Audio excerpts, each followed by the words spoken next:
আজকে রেসিপি কাঁচকলা দিয়ে বাটা মাছের ঝোল। কাঁচকলাগুলোকে আগে সেদ্ধ করে রাখা হয়েছে, তারপরে একে একে বাটা মাছগুলোকে ভেজে নিতে হবে।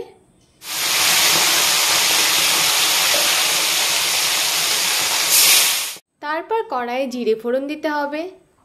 এরপর দিয়ে দিতে হবে কেটে রাখা আলু। আলুগুলো একটু ভাজা হয়ে গেলে দিয়ে দিতে হবে সেদ্ধ করে রাখা কাঁচকলা, তারপরে ভাজা জিরে গুঁড়ো, একই সাথে চেরা কাঁচা লঙ্কা। এরপর এটাকে ভালো করে কষিয়ে নিতে হবে। আলু কাঁচকলা কষিয়ে এলে দিয়ে দিতে হবে জল,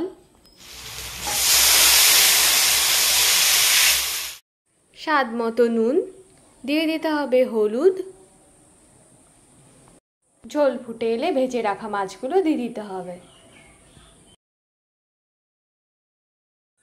আবারও কিছুক্ষণ ফুটিয়ে নেড়ে চেড়ে নামিয়ে ফেলতে হবে। আমাদের বাটা মাছ রেডি। ভালো লাগলে আমার চ্যানেলটি লাইক, কমেন্ট, শেয়ার এবং সাবস্ক্রাইব করুন। পুরো ভিডিওটি দেখার জন্য ধন্যবাদ।